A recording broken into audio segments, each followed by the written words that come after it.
Nós vamos fazer um exercício. Vamos olhar para o relógio. Feche os olhos, por favor. Rapidinho. E agora você vai pensar um pouquinho sobre sua morte. Você morreu.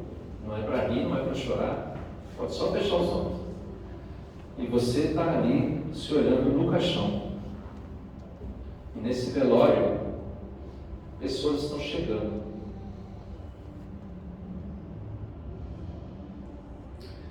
O que as pessoas estão falando? Quem está presente?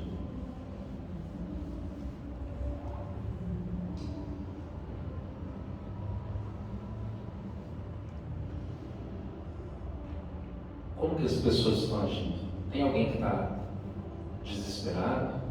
Tem alguém que está sorrindo com uma lágrima nos olhos, lembrando de bons momentos? Tem alguém que está fazendo um discurso? O que essa pessoa está falando nesse discurso?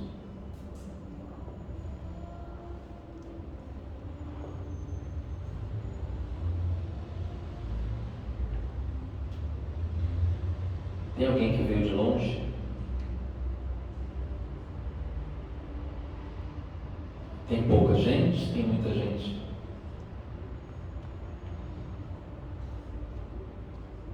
Tem alguém que nem apareceu?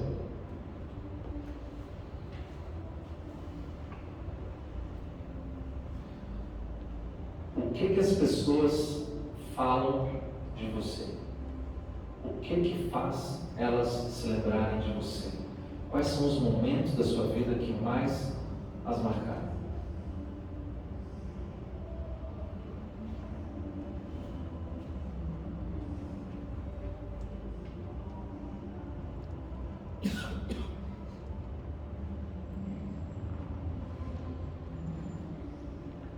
Pode abrir os olhos. Meditar sobre a morte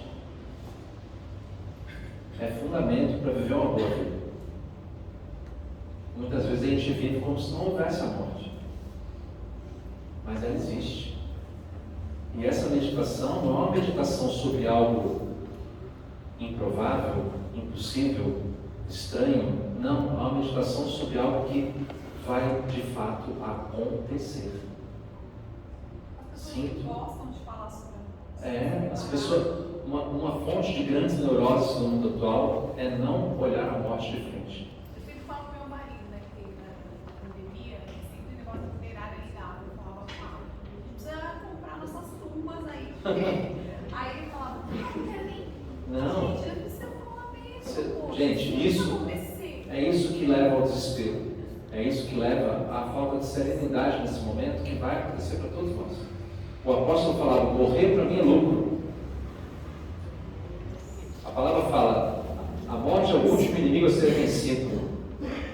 A palavra fala, o salário do pecado é a morte. Lá em Hebreus está escrito, os homens morrem só uma vez.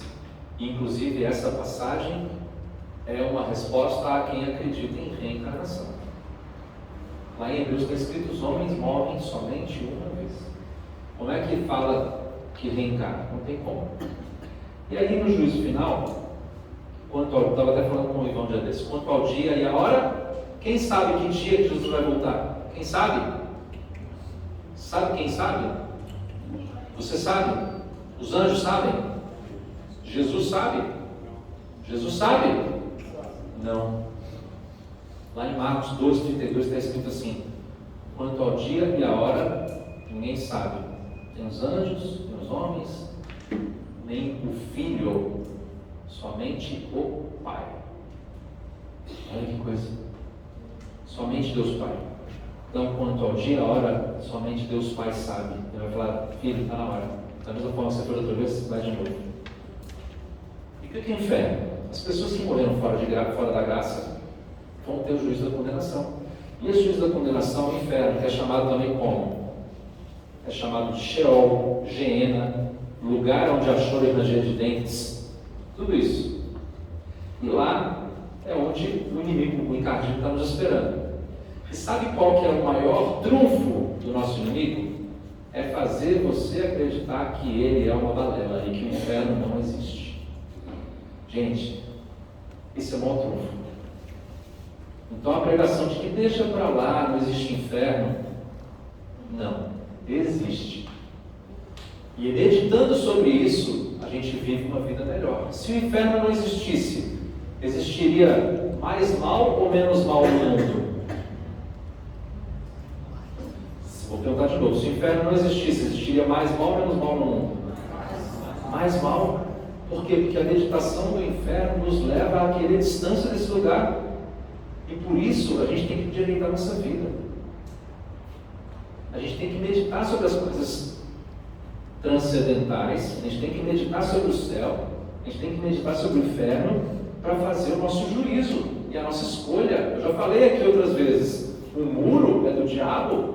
O cara está lá em cima do muro, de um lado está lá os anjos chamando, vem para cá, e do outro lado está o diabão lá tranquilo, sorrindo. E aí eu falo em cima do muro, mas você não vai fazer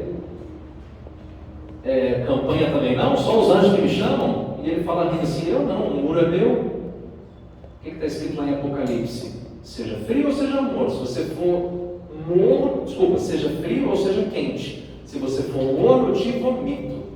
Então é essa meditação que leva a gente a endireitar a nossa vida. A gente tem que entender que tem que tomar partido. E o que é o purgatório? Agora eu vou voltar lá no livro de Macabeus. Lá no Antigo Testamento, olha só, por isso, Judas Macabeu pediu um sacrifício expiatório para que os mortos fossem livres das suas faltas. Judas Macabeu pediu um sacrifício expiatório para que os mortos fossem livres de suas faltas. É a gente rezando pela salvação de alguém que já morreu. Ora, quem já morreu ou está no céu ou está no inferno. Por que estão rezando pela pessoa que já morreu? É porque existe algum lugar em que essa pessoa ainda está sendo melhorada para que possa ter uma chance. Esse lugar é o purgatório.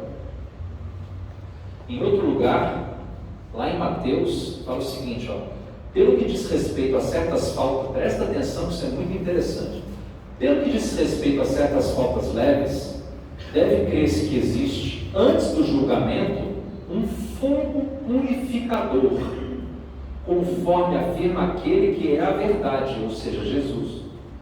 Quando diz que, se alguém proferir uma blasfêmia contra o Espírito Santo, não lhe será perdoado nem nesse século, nem no século futuro. Vamos parar para pensar. Jesus disse, e Mateus escreveu, que se a pessoa fizer uma blasfêmia contra o Espírito Santo, ou seja, o pecado contra o Espírito Santo, que é descrito lá em Hebreus como a apostasia da fé, esse pecado não tem perdão nem nesse século, nem no século futuro.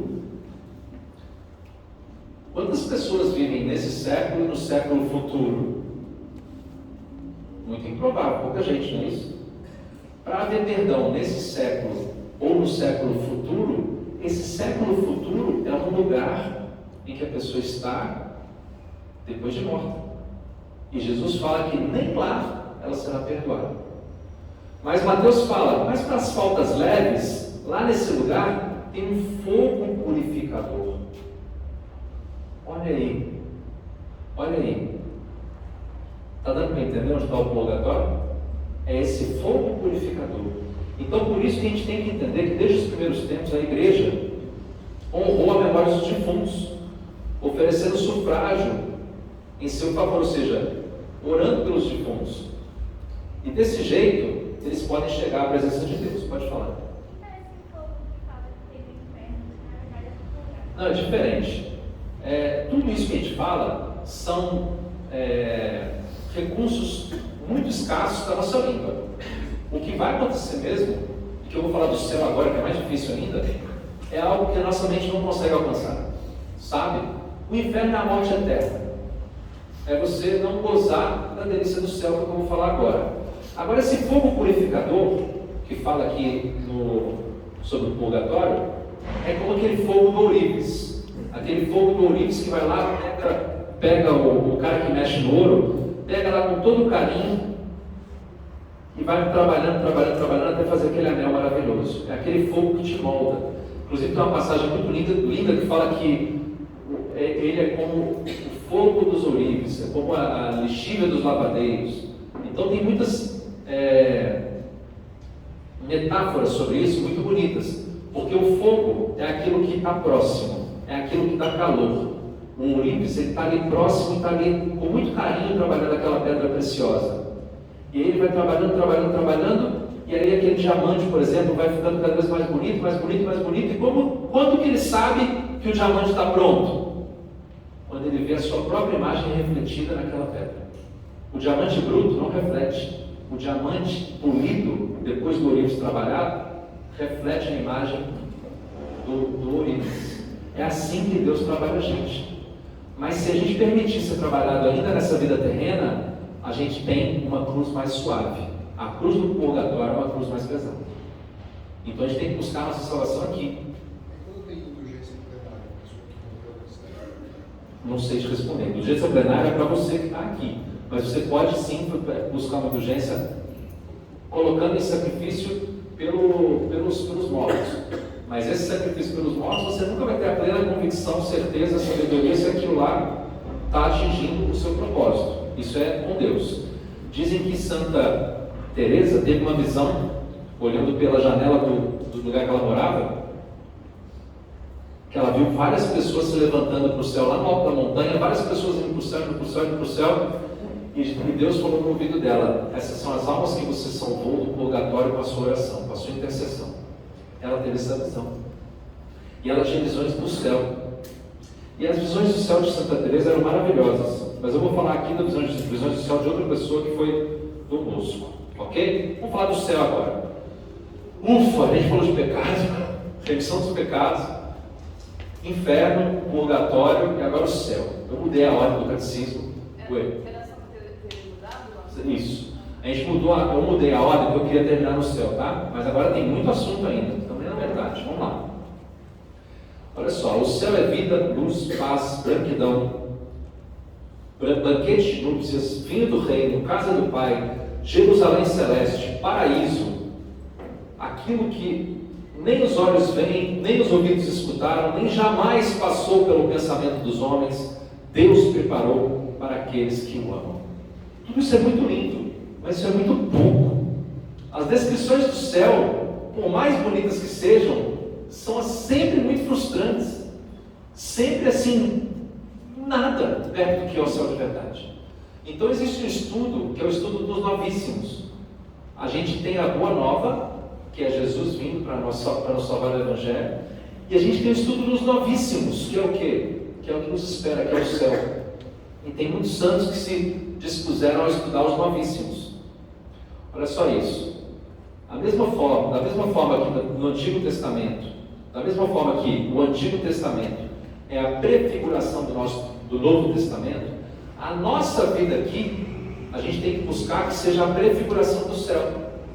Quando a gente fala na oração do Pai Nosso, venha a nós o vosso reino, seja feita a vossa vontade, a gente está buscando que aqui já seja um teaser, né? Uma sinopse, um trailer do céu. A nossa vida tem que ser um trailer do céu. E a gente tem que buscar com a nossa força humana e buscando também a força divina. Quando Jesus fala para os apóstolos, que vocês ligarem na terra será ligado no céu, na nossa pequenez, humanidade, a gente pensa o seguinte: ai que bom, eu estou sendo ligado no céu. Mas pensa o contrário também, o céu está sendo ligado aqui a você. A gente está recebendo um pouquinho do céu. Então a gente está recebendo esses dons, a gente está tendo a capacidade de viver em comunhão, em igreja, como vai ser um dia na glória eterna, olhando Jesus face a face. Esse é o céu. E aí tem uma passagem que fala o seguinte. Primeiro, antes dessa passagem eu vou ler um texto aqui do escritor húngaro, porque depois a passagem vai ser mais interessante. Olha só. Vamos lá. 2 bebês. Muita gente já escutou isso, muita gente já leu, é corrente de internet, mas enfim, eu vou ler assim mesmo. No ventre de uma mãe havia 2 bebês. Um perguntou ao outro, 2 gêmeos, né? Um perguntou ao outro: você acredita em vida após o parto? O outro respondeu: é claro, tem que haver algo após o parto. Talvez nós estejamos aqui para nos preparar para o que virá mais tarde. Bobagem, disse o primeiro. Que tipo de vida vai ser essa? O segundo disse: eu não sei, mas haverá mais luz do que aqui. Talvez nós poderemos andar com as nossas próprias pernas e comer com as nossas bocas. Talvez teremos outros sentidos que não podemos entender agora. O primeiro retrucou: isso é um absurdo. O cordão umbilical vai nos fornecer nutrição e tudo mais que nós precisamos. O cordão umbilical é muito curto. A vida após o parto está fora de cogitação. O segundo insistiu: bem, eu acho que tem alguma coisa e talvez seja diferente do que tem aqui. Talvez a gente não vai mais precisar de tudo isso aqui, desse cordão, dessa água, não vai precisar. E o primeiro contestou: bobagem. Além disso, se há realmente vida após o parto, então por que ninguém jamais voltou de lá? Bem, eu não sei, disse o segundo, mas certamente vamos encontrar a mamãe e ela vai cuidar de nós. O primeiro respondeu: mamãe? Você realmente acredita em mamãe? Isso é ridículo! Se a mamãe existe, então onde que ela está agora? O segundo disse: ela está ao nosso redor. Estamos cercados por ela. Nós somos dela. É nela que nós vivemos. Sem ela, esse mundo não seria e não poderia existir. Disse o primeiro: bem, se eu não posso vê-la, então é lógico que ela não existe. E aí o segundo respondeu: às vezes, quando você está em silêncio, se você se concentrar e realmente ouvir, poderá perceber a presença dela e ouvir a sua voz amorosa. Eu sempre achei que esse conto desse escritor húngaro era de uma grande inspiração que ele tinha tido sozinho, mas isso está na Bíblia, e eu vou ler para vocês a passagem. Olha só, está lá em Romanos. Sabemos que toda criatura, toda criatura, geme ainda agora e sofre as dores da maternidade. E não só ela, mas também nós, que possuímos as primícias do Espírito, gememos interiormente, esperando a adoção filial e a libertação do nosso corpo. Galera, tudo isso aqui é uma gestação. Nós estamos aqui em gestação. Estou aqui de passagem. Meu lugar é o céu, como diz a música do Dunga. É lá que iremos morar. E se é absurdo pensar que esses bebês aí, tem um que não acredita na mãe, tem um que não acredita na vida após o parto, tão ou mais absurdo é você, com toda a sua razão, com toda a sua maturidade de adulto, não acreditar que existe um céu. Que depois de passarmos por essa gestação, é para lá que nós vamos nascer. E esse céu está nas visões de Dom Bosco. Dom Bosco chegou lá para os seus meninos reunidos e falou assim: gente, eu tive um sonho hoje. Eu encontrei com São Domingos Sávio nesse sonho. São Domingos Sávio era contemporâneo dele e já tinha morrido. Os dois eram muito amigos. E São Dom Bosco encontrou com São Domingos Sávio nesse sonho. E aí eu vou ter que ler, porque o próprio Dom Bosco falou o seguinte: não saiam por aí espalhando esse meu sonho de qualquer forma.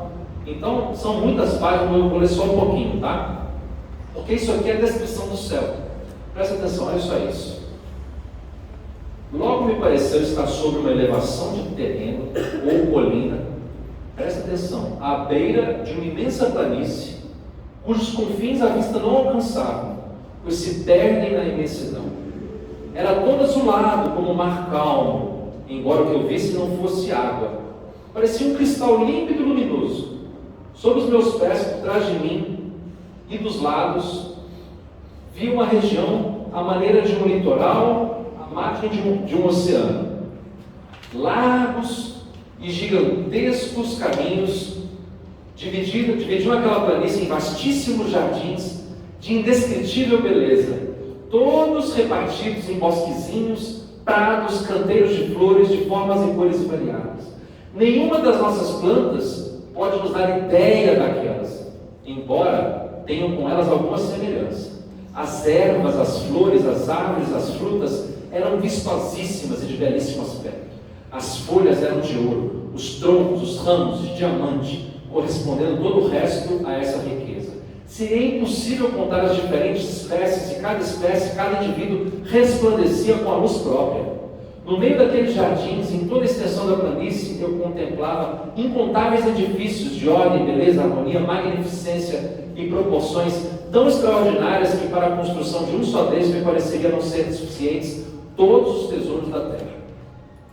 Eu dizia para mim mesmo, se meus meninos tivessem uma destas casas, como gostariam, que felizes seriam, com qual gosto deveriam viver nelas. Isso eu pensava vendo externamente os palácios. Qual não deveria ser sua magnificência interior, enquanto contemplava extasiado tão estupendo as maravilhas que adornavam aqueles jardins, eis que chega aos meus ouvidos uma música dulcíssima, de tão agradável e suave harmonia, que nem posso dela dar-vos adequada ideia. As músicas do Padre Cagliari e do Doliari nada têm de musical sem comparáveis àquela.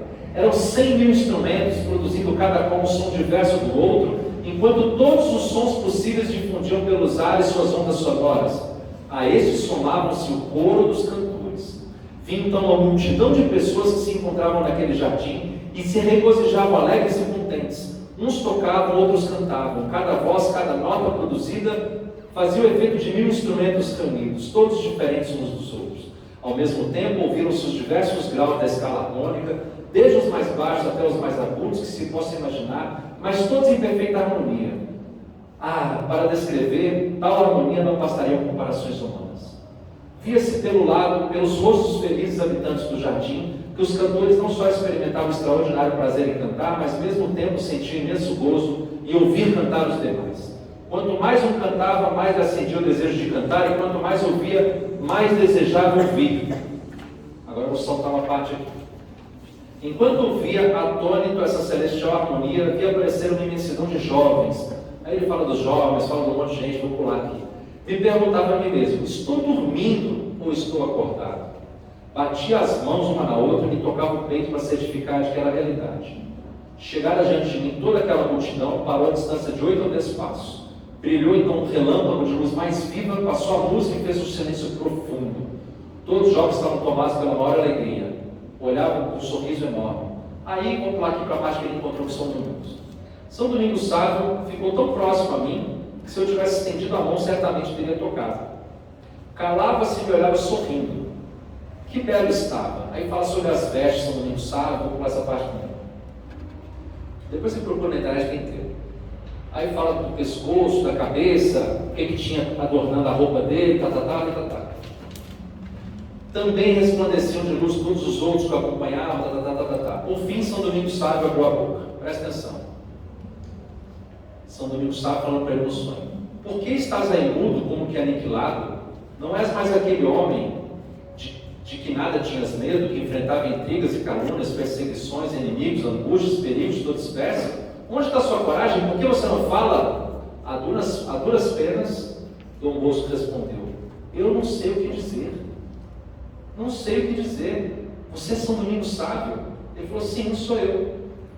E como você está aqui? Sávio então respondeu, eu vim aqui para te falar. Tantas vezes nós nos falamos na terra, não recorda quanto me amavas, quantas provas de amizade, quantas demonstrações de benevolência? Por que tremes? Agora está aqui, me dá um abraço. E aí ele perguntou, eu tremo porque eu não sei onde eu me encontro.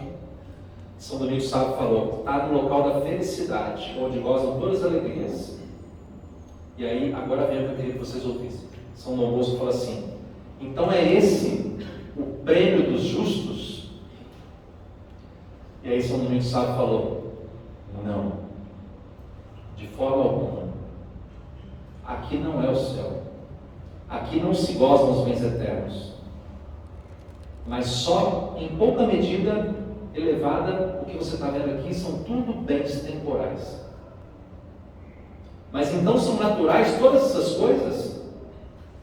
Sim, são as mesmas coisas que você tem na terra, mas embelezadas pelo poder de Deus. Mas é porque aqui me parecia o paraíso. Aí São Domingos Sávio falou: não, de jeito nenhum. Nenhum olho mortal pode ver as belezas eternas. E aí continua, e tem mais um monte de coisa que eu não vou ler não, porque senão vai dar. E depois São Dom Bosco pede uma visão do céu, e aí vem um raio de luminosidade 1000 vezes maior que qualquer luz que São Dom Bosco já tinha visto. E aí São Dom Bosco fala: agora sim eu estou vendo o céu. Domingos Sávio fala para ele em sonho: não, isso aí também não é nada comparado ao céu. E qual que é a grande conclusão? O homem, nessa vida aqui, não é capaz de ver o céu. Se a gente vê toda a beleza do céu, a gente automaticamente morre. Porque é justamente esse o caminho. A gente tem que passar pela morte para ver o céu. Não é capaz ninguém de fazer uma pregação e explicar para você o que é o céu. Não é capaz de ter um slide aqui maravilhoso mostrando como que é o céu. Por isso que eu nem trouxe hoje nenhum slide. Um santo que teve uma visão, que achava que era o céu, tomou um tapa na cara e falaram para ele no sonho: não, Google, isso aqui não é nada ainda comparado ao céu.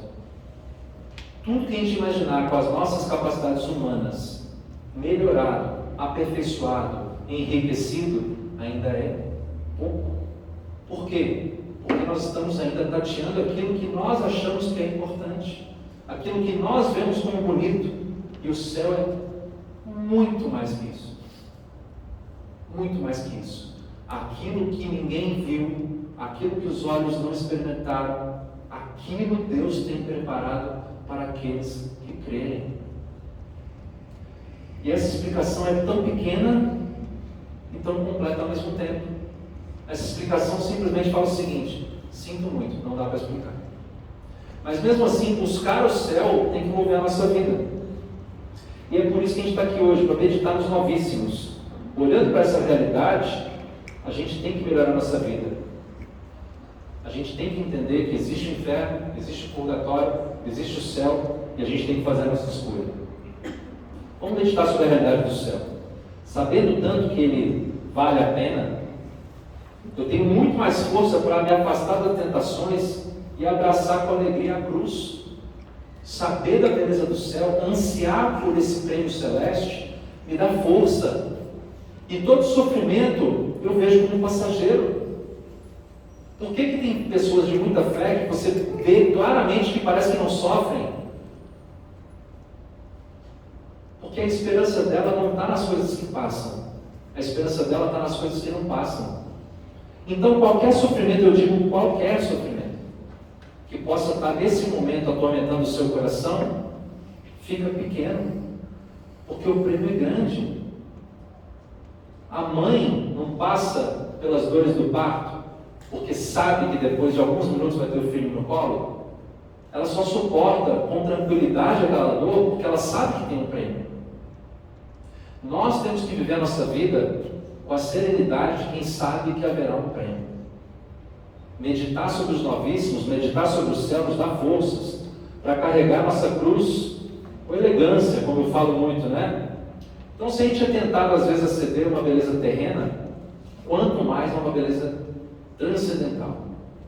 Se a gente às vezes vê o nosso coração balançado com as coisas que passam, quanto mais a gente tem que ser pelas coisas que não passam. A beleza, no caso do mundo, não é nada comparado à beleza do céu. Olha só, desse jeito, toda vez que a gente tiver que carregar uma cruz, doença, contrariedade, a gente tem que pensar: para conquistar o céu, vale esse sacrifício. E oferecer isso em doação, oferecer isso para a nossa salvação e para a salvação dos outros. Oferecer por tantos que não creem, oferecer pelos fiéis defuntos. A nossa vida é uma carreira, uma corrida. São Paulo fala tanto isso nas cartas, né? Completei a carreira, venci o bom combate, guardei a fé. Os apóstolos viviam no mundo, principalmente São Paulo, São Paulo foi para a Grécia e já existiam as Olimpíadas, né? Então, o que os atletas que ganhavam lá nas Olimpíadas ganhavam? Ganhavam uma coroa. Aquela coroa que era feita de ramos, né, de ouro. Então, aquela coroa é o prêmio. São Paulo prega para eles usando os termos que eles conheciam. São Paulo é muito esperto. Ele chegou lá na Grécia e os gregos têm várias estátuas. Eles eram, como é que fala quando tem muitos deuses? Politeístas, exatamente. Então eles tinham Deus do não sei o que, Deus do trovão, Deus do não sei o que, Deus do não sei o que, Deus do não sei o que. E eles tinham tanto medo de desagradar um Deus que eles não tinham conhecimento, que eles tinham estátua ao Deus desconhecido, que é o medo de desagradar um Deus que eles nem sabem que existe. São Paulo chegou lá, se aculturou, viu lá porque ele era pregador para os pagãos, né, para os gentios. Aí ele falou assim: deixa eu ver por onde que eu vou pegar esse povo aqui. Aí ele falou: estátua ao Deus desconhecido, beleza, ok, entendi. Aí ele começou a pregação dele: galera, tá vendo aqui o Deus desconhecido? É sobre esse Deus que eu vim falar para você. E começou, gênio, né? É sobre esse Deus que eu vim falar para vocês. E aí ele começou a usar o que eles tinham na cultura deles. E o tempo todo ele fala da carreira, de vencer o combate, de ganhar a coroa, porque isso era o linguajar dos gregos. E o que é a grande coroa que nós temos que perseguir? É o céu. Quando você vê a preparação de um atleta para 50 metros de natação numa Olimpíada, para 100 metros de corrida numa Olimpíada, quantos anos ele se preparou para aquele momento? Para 10 segundos. A gente tem que ter essa visão de que vale a pena algo lá na frente. Porque senão, não vale a pena tudo que a gente tem que passar. Carregar a cruz, perdoar, enterrar o ego, passar por cima de engolir saco, aguentar sofrimento, não fofocar, segurar a língua, honrar pai e mãe, não desejar a mulher do próximo, que mais? Amar o inimigo, não desejar as coisas alheias, não sei o que, não sei o que, não sei o que, não sei o que, tanta coisa. Às vezes é difícil, mas vale a pena quando o quê? Quando tem um prêmio. A gente tem que ter essa visão do prêmio. Quando você filma um atleta, uma corrida de 100 metros rasos, dura 10 segundos, 9,7 o recordista mundial. Mas se você pegar essas câmeras moderníssimas e estiver na frente dele assim correndo, e você vê ele correndo, você vê em câmera lenta todos os músculos se contorcendo, aquele esforço brutal, todos os poros, todas as gotas de suor que estão se esforçando para chegar naquela meta. Assim tem que ser a nossa vida. A gente tem que estar o tempo todo se esforçando. Como diz São Paulo lá nos Filipenses, prescindindo do passado, deixando para trás o passado. Ou seja, ele era doutor, ele tinha vários títulos. Tem gente aqui que tem pós-doutorado, doutorado. Paulo tinha tudo isso. Ele tinha certificados que abriam todas as portas para ele, ele ia andando pelo mundo, ele era o tal. Mas ele jogou tudo isso no lixo. Prescindindo do passado, eu me lanço em direção à meta. Aí ele encontrou um sentido. Ele deixou de ter todo o conhecimento que ele tinha? Não, claro que não. O conhecimento que ele tinha foi muito importante na evangelização. Mas os títulos humanos não é mais o que ele precisava. Tudo isso ele considerava como lixo perto da glória do prêmio celestial. Então é isso que a gente tem que ter no nosso coração. Pensar sobre o céu faz a gente endireitar a nossa vida. Olha só, a gente tem que ver o céu sob um novo ângulo. O que eu tenho que fazer para conquistá-lo? A gente tem que fazer a nossa parte. Deus tem todo o caminho para a gente conquistar o céu. Ficar à toa não torna ninguém grande. Ninguém recebe a coroa da vitória se não lutar. Quem fica debaixo do coqueiro, pensando, deixa a vida me levar, não recebe a coroa da vitória. Santo Agostinho fala o seguinte: só recebemos a coroa da vitória se lutamos. E a gente só luta se existe um inimigo. Então reconhecer que existe um inimigo é o ponto de partida. A vida é ter um inimigo e lutar e ganhar a coroa da vitória. E o principal inimigo, eu mesmo. Tem as concupiscências da carne, tem a soberba do mundo. Então assim, eu mesmo sair da minha preguiça, sair do meu automático, sair do meu deixar a vida me levar, sair do meu, não quero falar disso agora, não, deixa para lá, eu penso nisso quando tiver 80 anos, pode ser tarde demais. Esse é o momento, esse é o dia que o Senhor nos fez. São Paulo, dentro de nós há dois homens, numa guerra contínua, o homem velho e o homem novo. O homem velho é o pecador, e o homem novo é quem encontrou Cristo. Os dois travam a batalha até o último segundo da vida, e um vai vencer. Você tem que decidir quem é esse que vai vencer. É aquele que você mais alimenta.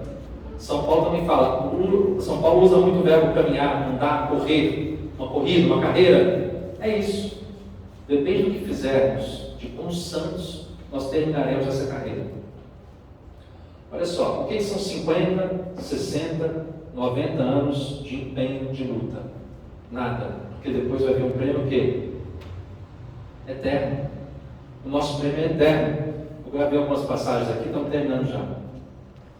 Se Deus te chamasse hoje, agora a gente volta no necrológio, naquele exercício que a gente fez. Não precisa fechar os olhos não. Se Deus te chamasse hoje, você estaria preparado? Você estaria preparado?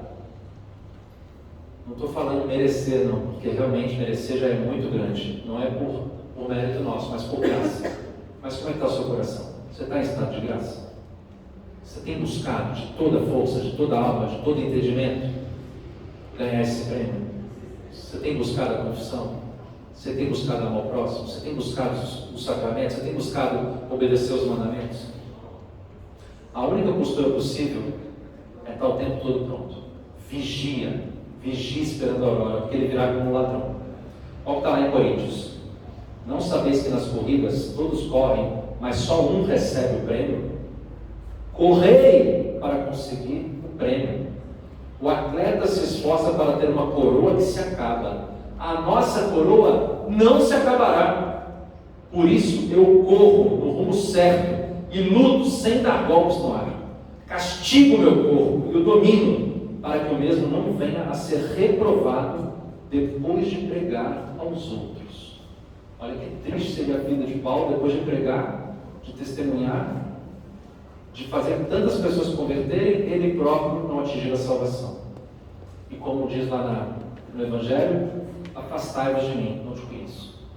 Não, Senhor, mas eu falava de você na igreja. Afastai-vos, não te conheço.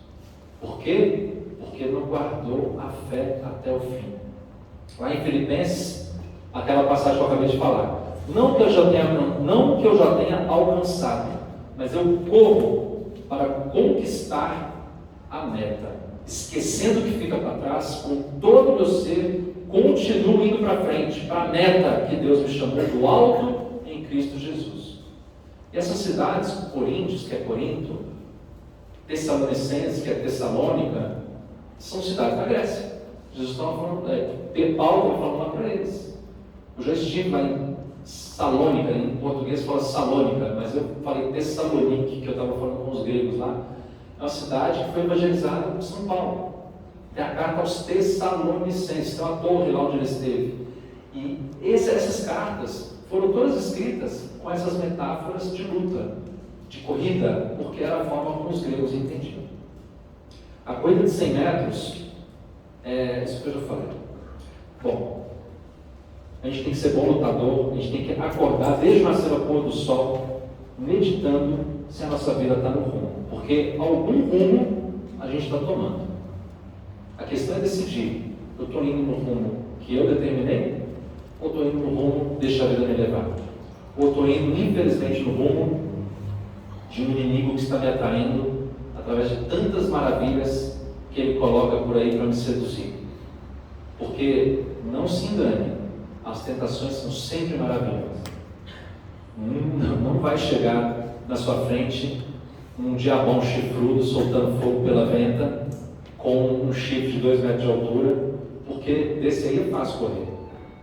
A tentação vai chegar muito bonita, muito cheirosa, muito agradável, muito tentadora, e aí quem se perde. Mas maior tem que ser a sua sede de céu. E é por isso que a gente tem que meditar sobre o céu. E é por isso que a gente não pode ter medo de meditar sobre a morte. Porque passando a morte, para algum lugar a gente vai. Que a gente queira ir para esse prêmio celeste. Por obra e graça daquele que já abriu a porta do céu para nós. Tá bom? Feche os olhos. E agora, com as suas palavras, não tenha vergonha da pessoa do seu lado falar, te escutar. Com as suas palavras, fala Jesus. Não, mas com as suas palavras, agora fala o que você quiser, não precisa me imitar não. Jesus, eu quero conquistar o céu, Senhor, em teu nome. Eu quero que minha vida seja uma vida que me leva para o alto. Como diz lá em Colossenses, buscai as coisas do alto. Esse mundo que o Senhor fez é muito bom.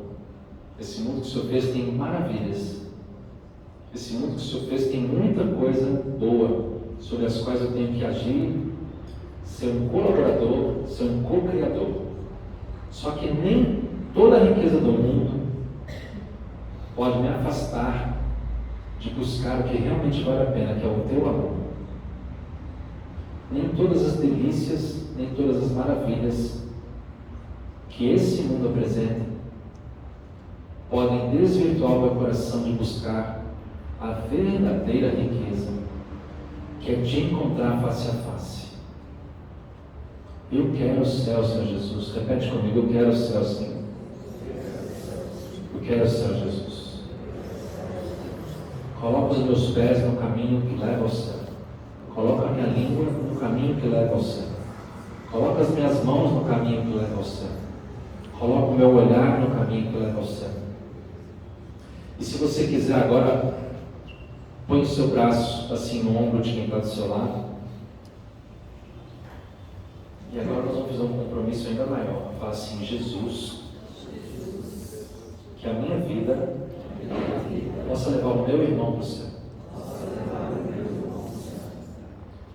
Que o meu testemunho não seja de queda, mas de levantar o meu irmão.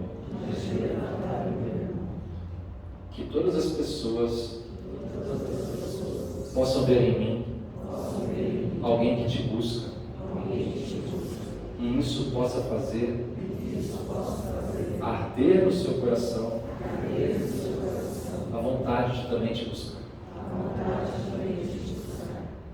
Em nome de Jesus. Amém. Dá um abracinho aí, né? Não é grupo de oração, não? Mas dá um abraço.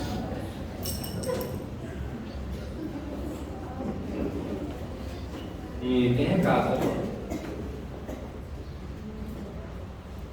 Pode falar. Você está me lembrando?